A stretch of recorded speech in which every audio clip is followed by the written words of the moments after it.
शिव महापुराण की कथा कहती है, दक्ष प्रजापति के पुत्रों को देवऋषि नारद ने भजन में लगा दिया।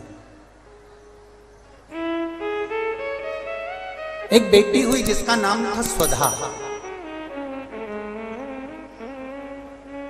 क्या नाम है उसका? जम के बोलिए जरा, स्वधा। जितने लोग कथा सुन रहे हैं आस्था चैनल पर, पंडाल में, फेसबुक, यूट्यूब पर, तर्पण शिव महापुराण में इस नाम का उच्चारण 5 बार आप लोगों को करना है। ये स्वधा दक्ष प्रजापति की बेटी है और पितरों की धर्म पत्नी है। इस पितरों की धर्म पत्नी स्वधा का नाम लेने से, अगर हमने कंडा, गोबरी, गाय का जो गोबर होता है कंडा, उसको जलाकर अगर धूप नहीं दी हो, या किसी ब्राह्मण को भोजन आदि नहीं कराया हो, या तिलांजलि तर्पण नहीं करा हो, पिंड नहीं दिया हो, या श्राद्ध पक्ष में किसी को कोई दान ना करा हो, तो उसका दोष ना लगे, उसके लिए तर्पण शिव महापुराण में पितरों की धर्म पत्नी स्वधा का नाम का स्मरण आप और हमको साथ में करना है। सभी लोग एक साथ में बोलेंगे, स्वधा स्वधा स्वधा स्वधा स्वधा। बस ये 5 बार जो उच्चारण आपने पितरों की धर्मपत्नी स्वधा का करा है, जिस समय पर पितृलोक से आर्यमा देव के साथ में हमारे यहां पर आते हैं। और मेरा बहुओं से निवेदन है, बेटियों से निवेदन है, माताओं से निवेदन है, मान लो आपको कोई ब्राह्मण देवता ने कहा कि आपके यहां पितृदोष है, आपको कह दिया कि पितृदोष है, तो आपको घबराना नहीं है कि महाराज जी मुझे क्या करना पड़ेगा। पितृदोष है, एक चावल का दाना घर में से लीजिए, हथेली पर रखिए, पानी का जो मटका होता है, हंडा होता है, पानी का जो मटका है, हंडा है, जहां पर रसोई घर में तुम पानी रखते हो, उस हंडे के पास में, मटके के पास में उस चावल के दाने को लेकर जाइए, अपने पितरों का स्मरण कर कर स्वधा स्वधा स्वधा स्वधा स्वधा 5 बार बोलकर शंकर भगवान के शिवलिंग पर, तुम्हारे घर में शिवलिंग हो तो घर में, और अगर मंदिर में शिवलिंग हो तो मंदिर में, उस चावल के दाने को चढ़ा दीजिए। कैसा भी पितृदोष होगा समाप्त हो, मात्र स्वधा का स्मरण बहुत। हम तो उनसे भी कहेंगे जिनका बार बार एक्सीडेंट होता हो, जो बार बार गिरते पड़ते रहते हो, बार बार एक्सीडेंट होता हो, बार बार उनको चोट लगती हो, बार बार, और उनको भी कहेंगे जिनको सर्दी की बीमारी या दमे की बीमारी या श्वास की बीमारी, उनसे भी कहेंगे कि श्राद्ध पक्ष में एक चावल के दाने का प्रयोग स्वधा नाम से अवश्य करें। चलने में दम नहीं भराएगी, श्वास नहीं भराएगी। और दूसरा, जो सर्दी का जिसको कोटा होता है, बार बार सर्दी हो जाती है, निमोनिया हो जाता है, कफ बना रहता हूं, उनके लिए भी स्वधा नाम का स्मरण, स्वधा नाम का स्मरण। दक्ष प्रजापति के घर में बेटी का जन्म हुआ जिसका नाम था स्वधा। स्वधा का जन्म लेते ही स्वधा श्वेत वस्त्र को धारण करती थी। कोई वस्त्र अगर स्वधा पहन रही है तो श्वेत वस्त्र धारण कर रही है। एक दिन माता प्रसूति ने स्वधा को बुलाया, स्वधा आप इधर आओ। स्वधा आई, हाँ मां। बेटी, जब घर में इतने सारे आभूषण हैं और घर में इतने सारे आभूषण जब रखे हुए हैं, तो तुम उन आभूषणों को धारण क्यों नहीं करती? उन आभूषणों को क्यों नहीं पहनती? घर में इतने सारे वस्त्र रखे हैं तो तुम उन वस्त्रों को धारण क्यों नहीं करती? स्वधा कहती है, मां, संसार सागर में जब किसी के प्राण छूट जाते हैं और प्राण छूटने के बाद वो जीवात्मा अगर अच्छी जीवात्मा है तो वो देवलोक चली जाती है। जो बुरी जीवात्मा है वो भटकती रहती। मां, उन जीवात्माओं के कल्याण के लिए मैं श्वेत वस्त्र धारण करती हूं। श्वेत वस्त्र, श्वेत चावल का दाना, श्वेत दूध, श्वेत दही, श्वेत शकरखंड, श्वेत पुष्प, श्वेत जनेऊ, श्वेत वस्त्र, ये मेरे शंकर भगवान को अति प्रिय लगते हैं। उसका कारण है कि उनको पितरों को मुक्ति देना पड़ती है, पितरों को मोक्ष देना होता है। हमको श्राद्ध पक्ष में हम जो ब्राह्मण को भोजन कराते हैं या हम किसी को भोजन कराते हैं तो वो हमारी जीवात्मा को क्या वो मिलता है? क्या विचार है भाई? अशोकनगर वालों बोलो जरा जल्दी से। प्रश्न भेजा है किसी ने?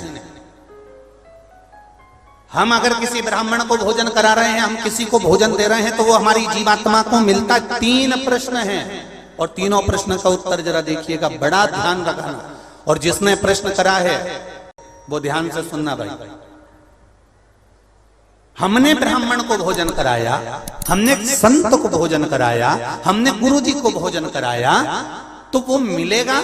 पहले तो ये अंदाजा करिए कि आप भोजन दादा ससुर के नाम से करा रहे हो तो दादा ससुर का नाम लेना पड़ेगा। बोलो सही है कि गलत है? गोत्र बोलना पड़ेगा। उसका कारण क्या होता है कि हमने पत्र लिखा और ये पत्र लिखकर हमने इसको मोड़कर हमने वो डाकघर के डब्बे में डाल दिया। हमने नाम लिखा, पता लिखा, पिन नंबर लिखा, एड्रेस पूरा लिखा, मोबाइल नंबर पूरा लिखा और हमने डब्बे में डाल दिया। अब पूरे अशोक नगर में चौराहे चौराहे पर ढेर सारे डाकघर के डब्बे लगे। इन सब डब्बों में से चिट्ठी इकट्ठी होती है, एक जगह पर आती है, बड़े डाकघर में पहुंचती है, बड़े डाकघर में से छटकर फिर एड्रेस पढ़ा जाता है।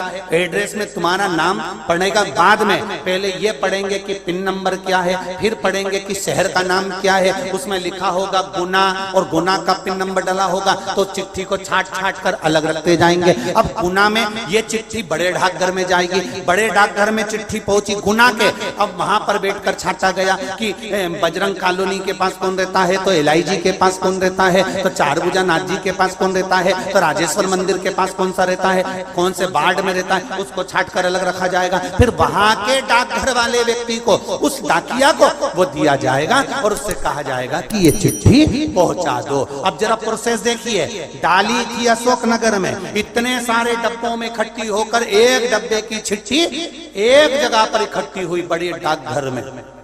वहां से इकट्ठी होकर फिर दूसरे डाकघर में गई, वहां से फिर धीरे धीरे डिवाइड होती चली गई। उसी तरह तुम्हारी लिखी हुई डाकघर की चिट्ठी जब वहां तक मुंबई पूना तक जा रही है और सही जगह नाम और एड्रेस है तो सही जगह पहुंच रही है। उसी तरह अगर श्राद्ध पक्ष में तुमने ब्राह्मण को भोजन कराया है, नाम और गोत्र लेकर कराया है, तो वो उस तक पहुंचता ही है, ये निश्चित है, उस तक पहुंचे। फिर दूसरा प्रश्न किया उसने, गुरुजी से पूछ के बताना कि गुरुजी तो कथा में कहते हैं कि मनुष्य की योनि छूटने के बाद फिर कौन सी योनि मिलती है किसको मालूम। ये गुरुजी ने कथा में कहा, तो हम भी नहीं कह रहे झूठ की हमने कथा में नहीं किया, हमने कहा। तो उसने प्रश्न करा, अगर वो दूसरी योनि में होगा तो तुमने जो भोजन दिया हो सकता है वो सांप बन गया, चींटी बन गया, झिंगूर बन गया, शेर बन गया, तो वो खीर पूड़ी खाएगा क्या?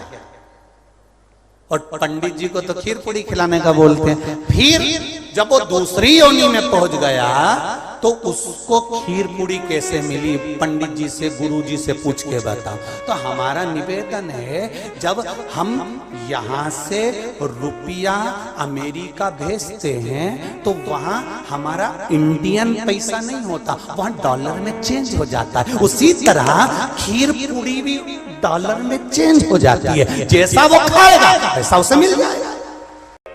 जब भारत की करेंसी, भारत का पैसा यहां से डाला आपने अमेरिका, तो अमेरिका में बदल गया, आपने ऑस्ट्रेलिया डाला वहां में बदल गया, आपने कहीं डाला नेपाल ले गए तो नेपाल की करेंसी में बदल गया। जब यहाँ का रुपया वहां पहुंचकर वहां के रुपये में चेंज हो जाता है, तो हमने जो खीर पूड़ी ब्राह्मण को दी है और तुम्हारे यहाँ का वो जीव सांप बना कि झिंगुर बना कि शेर बना कि गीदड़ बना, उसको उस रूप में जो वो खाता होगा उस रूप में मिल जाता। डॉलर चेंज, यहाँ की खीर पूड़ी चेंज, वहां जाते से। फिर तीसरा प्रश्न लिखा, अगर हमारे घर के पूर्वज शिव महापुराण की कथा सुन सुन के तर गए तो फिर हम श्राद्ध काय को करें? उनको तो मिलेगा ही नहीं, वो तो वैकुंठ पहुंच गए, फिर उनको श्राद्ध में भोजन कराने से मतलब क्या? तो हमारा इतना सा कहना है, एक उत्तर और अच्छे से सुन लो कि मान लो तुमने अगर श्राद्ध में भोजन कराया और तुम कह रहे हो उनका तो मोक्ष हो गया शिव पुराण सुनकर, फिर श्राद्ध करने से कौन सा फायदा? तो तुम भोजन कराओ, ये भोजन का फल वहां जाएगा। जैसे तुमने कोई सामान या रुपया मुंबई भेजा तुम्हारे रिश्तेदार किया, और मुंबई में रिश्तेदार का मालूम पड़ा कि उनने घर छोड़ दिया या वो कहीं चले गए या वो कहीं समाप्त हो गए, तो वो रुपया वो सामान तुम्हारा वापिस तुम्हारे पास आ जाएगा। तो तुमने जो पुण्य करा है अगर उसने नहीं लिया तो वो पुण्य तुम्हारे खाते में वापिस आ जाएगा। इसलिए श्री शिवाय नमस्तुभ्यं, हर हर महादेव।